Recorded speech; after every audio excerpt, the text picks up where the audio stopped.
todos. É assim com muita satisfação que nós vimos esta casa, que é de todos, assim cheia, numa noite aqui de cultura, para a apresentação de um livro que tem por título Um Sonho Republicano em Terras do Rei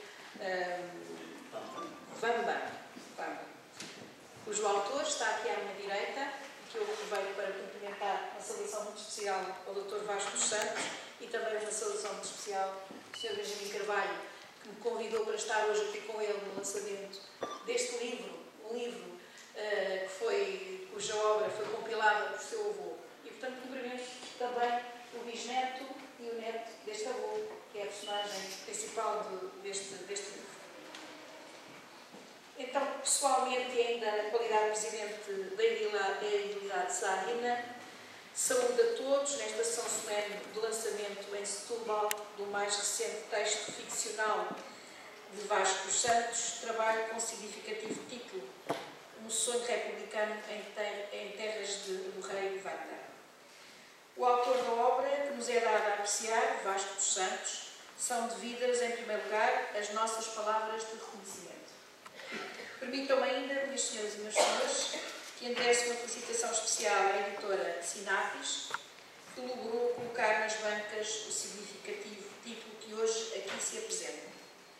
Honra-nos muito que Setúbal, velho burgo originado à beira do Sado, um singular rio azul e também do mar oceano de tantos desafios, velho burgo cujo aniversário de elevação à cidade, ocorrido no ano de 1860, ainda ontem comemoramos, dia 19, honra-nos muito, dizia, que Setúbal tenha sido também escolhida para a apresentação pública da mais recente ficção do escritor luso-brasileiro Vasco dos Santos.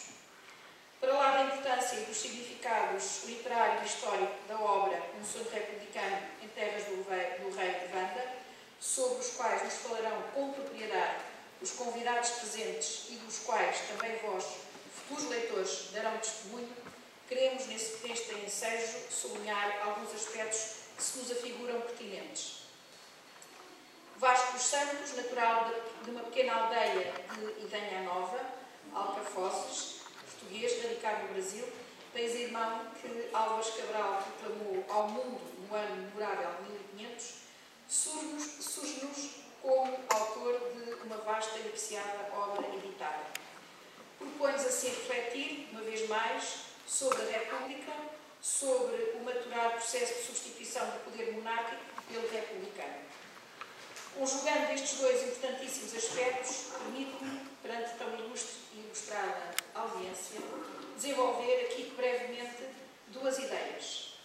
Portugal e o Brasil compartilham séculos largos de história, pelo que não surpreende que a nossa urbe, florescente em torno de uma das mais belas baías do mundo, Setúbal, compartilhe também com aquele admirável território da América do Sul uma história comum e um presente indivisível. Entre Setúbal e o Brasil existem, sem dúvida, estreitos laços de união. A enobrecer esta sala, onde vos recebemos, admira-se, entre outros motivos de justificadíssimo interesse, o belo tríptico dos setubalenses ilustres, obra pictórica da autoria de Luciano dos Santos e executada a pedido da autarquia sadina em meados do último século. Efetivamente, desde o ano inaugural, 1957, que este trabalho vem sendo justificadamente entendido como elemento essencial da memória local. Assim é, na verdade, pois que ali, nestes três painéis, retratou o pintor os mais vigorosos membros do vasto e ilustre panteão setubalense. Nesta ocasião, importa sublinhar que, entre tão veneradas figuras, se encontram bastos exemplos que testemunham a íntima relação que aludia-nos entre Portugal e terras brasileiras. É o caso de Dom Pedro Fernandes Sardinha, nado nestas terras pelos alvores do século XVI, representado no painel dos religiosos, que Sardinha, oriundo das mais vetustas famílias desta terra, seria o primeiro bispo do Brasil. É o caso do Vate Manuel Maria Barbosa do Bocage, poeta dos mais ilustres das letras portuguesas, que pelo Brasil passou, a caminho da Índia, que pelo Brasil se apaixonou, deixando ali raízes que suportam ainda hoje um verdadeiro culto, um culto que até nós, setubalenses e portugueses, podemos invejar. É o caso ainda dos músicos Frederico do Nascimento, Plácido Stichini ou João Pedro Gomes Carrilho. É o caso, por fim, de ilustres setubalenses como Fran Pacheco, mais reconhecido entre as paisagens maranhenses do que pelas margens do Sado, que o viu nascer já no longínquo ano de 1874.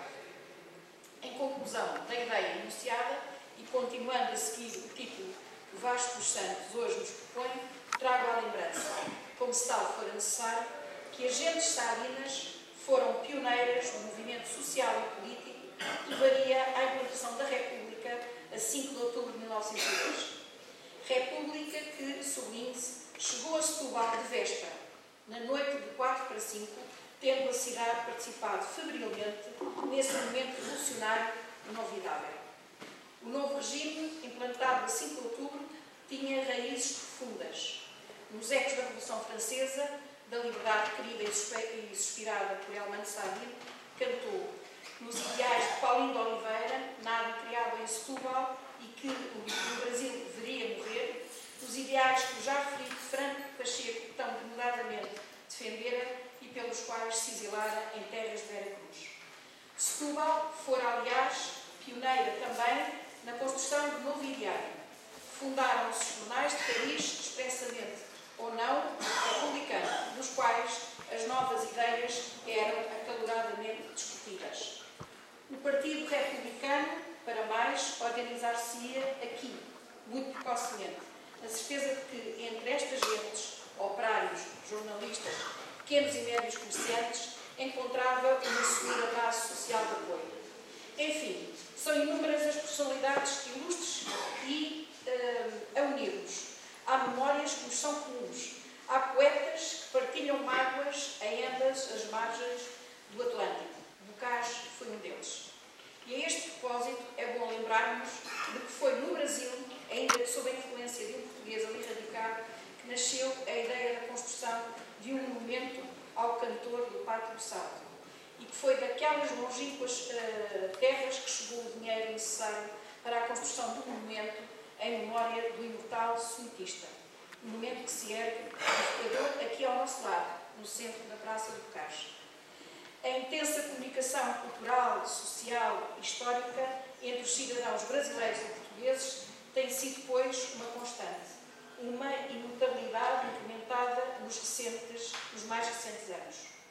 Na verdade, o nosso distrito acolhia até há pouco a terceira maior comunidade migrante em Portugal, depois dos distritos de Lisboa e de Faro. Bom, a terminar e fazendo eco do que vós próprios desejais expressar, afirmo que nos sentimos felizes por podermos conhecer um trabalho literário de um escritor e poeta que compreende bem a importância e as significações de um intercâmbio cultural secular que tanto nos tem reciprocamente enriquecido e elevado. Uma boa noite cultural a todos e muito obrigada.